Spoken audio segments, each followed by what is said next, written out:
ہو اور نتائج بھی اچھے نکلے۔ تو یہاں حضور پاک صلی اللہ علیہ وسلم نے جناب حضرت معاذ ابن جبل سے کہا کہ جہاں تم جا رہے ہو یمن،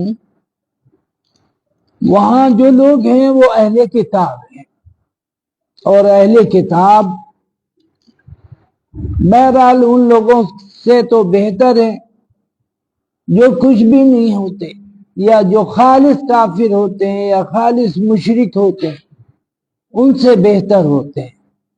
تو اہل کتاب تمہاری بات کو سنیں گے لیکن حکمت کے ساتھ، اور یہ ہر داعی کے لیے بھی ایک رہنما ہدایت ہے اس میں، کہ جب بھی داعی کہیں جائے تو وہاں کے مقامی لوگوں کے پہلے مزاج کو، ان کے طرز زندگی کو پڑھے، سمجھے، بوجھے، پھر ان کو کسی چیز کی طرف آمادہ کرے۔ اگر جاتا ہی آپ نے اپنی بات شروع کی اور بغیر سوچے سمجھے کہ ان کا کیا مقام ہے معاشرے میں، ان کا کیا ان کی اہلیت ہے اور کس طرح کا مزاج ہے، تو کامیابی مشکل سے ملے گی۔ اور اگر سمجھ بوجھ کے آدمی کام کرے، یہی کہ جہاں جا رہا ہے پہلے وہاں والوں کے مزاج کو سمجھے کہ وہ کس قسم کے لوگ ہیں، یا ان کے اندر کس قسم کی برائی ہیں، کیا وہ مشرک ہیں کہ کافر ہیں کہ وہ لا مذہب ہیں۔ اگر آپ یہ تمام چیزوں کو سوچ کر سمجھ کر جائیں گے تو کام کرنے میں آسانی بھی ہوگی اور کامیابی بھی زیادہ ملے گی۔ تو آپ صلی اللہ علیہ وسلم نے جناب حضرت معاذ ابن جبل سے کہا کہ تم ایسے لوگوں کے پاس جا رہے ہو جو اہل کتاب ہیں، تو سب سے پہلے تم ان کو جو چیز ہمیں ان میں قدر مشترک ہو سکتی ہے یا ہماری کسی بات کو وہ مان سکتے ہیں اہل کتاب ہونے کی وجہ سے، تو وہ یہی ہے کہ وہ بھی ہماری طرح اللہ کو ایک مان لیں۔ اور جب اللہ کو ایک مان لیں، اس کو تسلیم کر لیں، پھر ان کو تم اور باتیں بتانا، خاص طور پر ان کو بتانا کہ اللہ تعالیٰ نے مسلمان بنایا ہے، تو پھر 5 وقت کی نماز دن اور رات میں اللہ تعالیٰ نے فرض بھی کی ہے، نماز بھی ان کو پڑھنا چاہیے جہاں وہ اچھے دوسرے کام کر رہے ہیں۔ اور یہ داعی کے لیے ضروری ہے کہ مخاطب کو آدمی مخاطب سے اچھی طرح پیش آئے، اخلاق سے پیش آئے، اس کو عزت دے۔ جب تک آپ کسی کو عزت دے کر بات نہیں کریں گے، وہ آپ کی بات نہ تو سنے گا اور نہ دل میں اس کے اتر پائے گی۔ انسان کی یہ کمزوری ہے، ہر شخص عزت چاہتا ہے، تو آپ عزت دے دیں اور اس میں کچھ زیادہ نہیں، تھوڑا سا اس کے ساتھ اچھا معاملہ کر لیں، پھر اس سے بات کریں تو وہ عزت کے ساتھ آپ کی بھی بات سنے گا۔ اور اگر آپ یوں ہی اس سے جڑ جائیں گے جا کر، تو وہ آپ کو رخصت کرے گا بہت جلدی اور آپ کی بات سننے کے لیے بھی تیار نہیں ہوگا۔ تو آدمی جہاں جائے وہاں والوں کے مزاج کو پہلے سمجھے، پھر اس کو عزت بھی دے۔ عزت کا مطلب یہ نہیں ہے کوئی اس کو میڈل دے، کوئی اس کو بلکہ اس کو ساتھ اچھی طرح پیش آئے، اخلاق سے اس سے ملے، تو وہ بھی آپ کی بات کو سنے گا اور مانے گا۔ تو ہر داعی کے لیے ضروری ہے کہ آدمی جہاں جائے وہاں کے مزاج، وہاں والوں کے جو یہ ہے کہ وہ لوگ کن چیزوں کے عادی ہیں اور ہمیں ان کو کن باتوں کی طرف ان کی توجہ مبذول کرانی ہے اور کن برائیوں سے ہمیں ان کو بچانا ہے۔ تو یہ حضرت عبداللہ ابن عباس بہرحال یہ جو روایت ہے بہت اہم ہے، اور اس باب کی پہلی یا اس کتاب کی کہہ لیے پہلی حدیث ہے۔ دوسری حدیث جناب حضرت معاذ بن جبل کی ہے رضی اللہ عنہ، قال قال النبی صلی اللہ علیہ وسلم یا معاذ اتدری ما حق اللہ علی العباد؟ قال اللہ ورسولہ اعلم۔ قال ان يعبدوه ولا يشركوا به شيئا اتدری ما حقهم علیہ؟ قال اللہ ورسولہ اعلم قال الا يعذبهم۔ جناب حضرت معاذ بن جبل رضی اللہ عنہ راوی حدیث ہیں، کہتے ہیں کہ جناب نبی کریم صلی اللہ علیہ وسلم نے ارشاد فرمایا کہ اے معاذ، کیا تم جانتے ہو کہ اللہ تعالیٰ کا بندوں پر کیا حق ہے؟ بندوں کا اللہ پر کیا حق ہے یہ تم جانتے ہو؟ تو صحابہ کا ہمیشہ کا یہی طریقہ اور ادب اور لحاظ کا، اور خاص طور پر اس نیت کے ساتھ کہ ہمیں اگر معلوم بھی ہے تو ہم بتائیں گے، تو ہو سکتا ہے مختصر بات ہو اور کہیں کمی رہ جائے، اور جانتے ہوئے بھی صحابہ تاکہ حضور پاک صلی اللہ علیہ وسلم بتائیں گے تو تفصیل بھی ہمیں معلوم ہو جائے گی اور ساری باتیں سامنے آ جائیں گی۔ تو ہمیشہ صحابہ کرام سے جب حضور پاک صلی اللہ علیہ وسلم کچھ پوچھتے تھے کہ کیا تم ایسا ایسا جانتے ہو، تو جواب میں صحابہ کا ہمیشہ ادب و احترام کے ساتھ یہ جواب ہوتا تھا کہ اللہ ورسولہ اعلم۔ تو یہاں سب سے پہلے حضور پاک صلی اللہ علیہ وسلم نے کہا کہ اے معاذ، کیا تم جانتے ہو کہ اللہ کا بندوں پہ کیا حق ہے؟ تو حضرت معاذ نے کہا اللہ ورسولہ اعلم قال ان يعبدوه ولا يشركوا به شيئا۔ پہلے یہ اللہ کا پہلا حق یہ ہے کہ بندہ صرف ایک اللہ کی عبادت کرے، یہ نہیں کہ ان سے بھی مدد لے رہے ہیں اور ادھر بھی چادر چڑھا رہے ہیں اور پیر صاحب کو بھی سب کچھ مانے لے رہے ہیں اور نماز روزے کا اہتمام نہیں ہے، یہ سب نہیں، بلکہ صرف اور صرف اللہ کی عبادت کرنا، اللہ کے ہی آگے سر جھکانا، وَلَا يُشْرِكُ بِهِ شَيْئًا، اور ذرا سا بھی اللہ کی شان میں کسی کو شریک نہ کرنا، بلکہ یہ نہ سوچنا کہ پیر صاحب سے بھی مل سکتا ہے، فلاں سے بھی مل سکتا ہے، فلاں سے بھی مل سکتا ہے، یہ اگر دل میں آیا تو آپ کا ایمان خطرے میں پڑا۔ تو سب سے پہلے اللہ کی عبادت کرے، پھر اس کے ساتھ کسی کو شریک نہ کرے، کسی بھی اعتبار سے، نہ کم نہ زیادہ۔ پھر آپ نے فرمایا تدری ما حقہم علیہ، کیا تم جانتے ہو کہ بندے کا اللہ کے اوپر کیا حق ہے؟ تو حضرت معاذ کہتے ہیں کہ میں نے کہا اللہ ورسولہ اعلم، اللہ اس کے رسول ہی زیادہ جانتا ہے۔ تو آپ صلی اللہ علیہ وسلم نے فرمایا اللہ يعذبهم، کہ اللہ کا بندوں پر یہ ہے کہ اللہ اس کو مصیبتوں سے بچائے، اس کو سزا نہ دے، معاف کرے، لیکن بندہ بھی تو اپنے کو معاف کروانے کے لائق ہو۔ یعنی سب سے بڑی اگر اللہ کے یہاں کوئی چیز ہے تو وہ شرک ہے، شرک بمعنی غداری کے ہیں۔ جیسا آج پوری کائنات، پوری دنیا میں اگر دنیاوی حکومتوں کو آپ دیکھیں تو ہر خطا معاف ہوتی ہے، لیکن اگر کوئی ملک کے ساتھ غداری کر رہا ہے تو اس کی سزا پھانسی یا گولی ہوتی ہے، اس کی معافی کہیں بھی دنیا میں نہیں۔ تو پروردگار عالم کیسے یہ چیز برداشت کر سکتا ہے کہ دیں ہم، کھلائیں ہم، ہر اعتبار سے مدد کریں ہم، مصیبتوں سے بچائیں ہم، اور نہ ہمارا فلاں پیر صاحب کا، فلاں بزرگ صاحب کا، فلاں کا فلاں کا، تو یہ اللہ کو بھی برداشت نہیں۔ اللہ تعالیٰ کو اگر کوئی چیز ہرگز برداشت نہیں ہے تو وہ شرک ہے۔ شرک اللہ کے یہاں کسی بھی اعتبار سے اس کی معافی نہیں ہے۔ تو شرک اللہ کے یہاں معاف نہیں ہے، باقی اللہ جس کو چاہے معاف کرے۔ یعنی شرک کے بارے میں ایسا فرما دیا کہ ہم معاف ہی نہیں کر سکتے، ہر چیز معاف کر سکتے ہیں سوائے شرک کے۔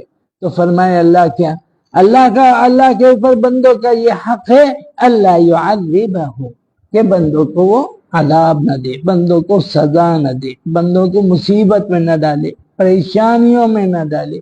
لیکن بندوں کو بھی تو یہ حق ادا کرنا چاہیے اپنا کہ صرف اللہ کے آگے سر جھکائیں اور کسی کے آگے سر کو نہ جھکائیں۔